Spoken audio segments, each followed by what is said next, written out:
Hi friends, ఇవాళ మనం చింత చిగురు పప్పు వండుకుంటున్నాం. ఎలా అంటే ఇలా ఫస్ట్గా పప్పు ఉడకబెట్టుకున్నాం. ఇప్పుడు అందులో చింత చిగురు వేద్దాం.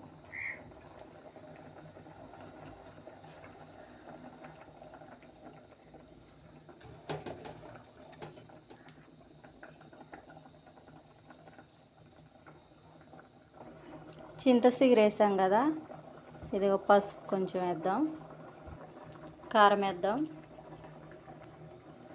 కారం స్పూన్నర అయితే సరిపోద్ది, స్పూన్ వేసి హాఫ్ స్పూన్ వేద్దాం. తర్వాత సాల్ట్ వేద్దాం. నేనైతే ఇలా వేస్తున్నా, మీరు ఇలా వేయొద్దు, స్పూన్తో వేయండి. నేను కరెక్ట్గా వేసాను. ఒక 5 మినిట్స్ అలా ఉంచుదాం. 5 మినిట్స్ అయింది, దింపుకొని పప్పుని ఎనుపుకుందాం. ఈ రసం ఇందులోకి వంపుకుందాం.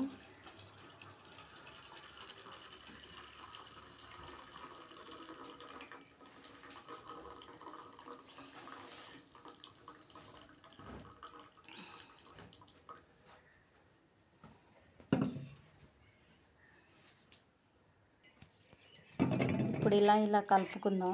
చక్కగా మెత్తగా చక్కగా నలిగింది. ఇప్పుడు ఈ రసం ఇందులో పోసుకుందాం.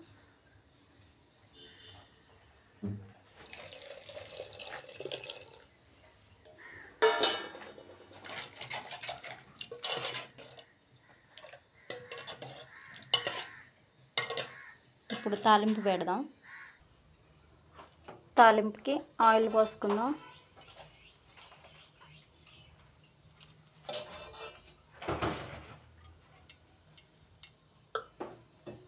సరిపడా ఆయిల్,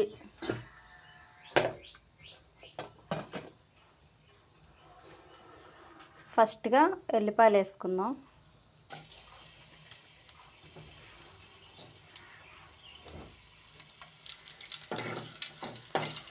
ఇవి వేగుతున్నాయి.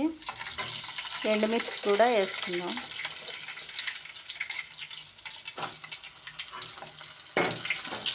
చక్కగా పప్పులో ఎండుమిరపకాయలు ఎక్కువ ఉంటేనే సూపర్ ఉంటుంది.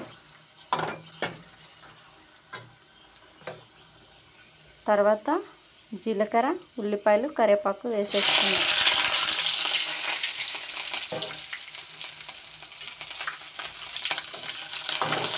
ఇవి కూడా చక్కగా వేగనిద్దాం.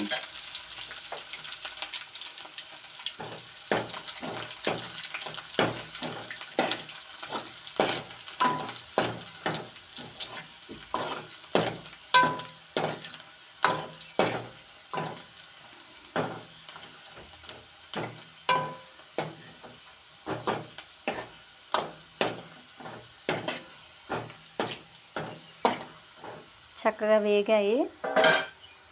ఇప్పుడు పప్పులో ఈ తాలింపు వేసుకుందాం.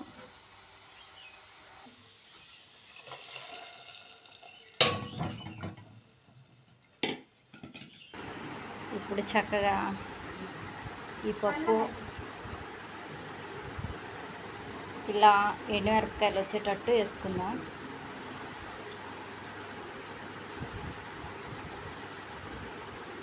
చక్కగా ఉంది కదా, సూపర్. చూస్తుంటేనే నాకు నోరూరిపోతుంది. ఎలా ఉందో టేస్ట్ చేద్దాం. ఎండుమిరపకాయ కూడా చక్కగా ఉంది. ఫస్ట్ నాకు ఎండుమిరపకాయ తినాలనిపిస్తుంది. అబ్బా, కాలిపోతుంది. అన్నము కాలుతుంది, ఎండుమిరపకాయ కాలుతుంది.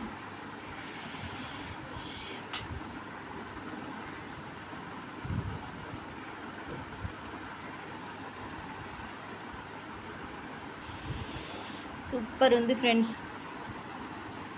మీకు కూడా ఈ పప్పు నచ్చి ఉంటే మీరు కూడా ఇలా చింత చిగురు పప్పు ట్రై చేయండి. ప్లీజ్ నా వీడియో కనుక మీకు నచ్చినట్లయితే లైక్ చేయండి, షేర్ చేయండి, సబ్స్క్రైబ్ చేసుకోండి. Bye friends.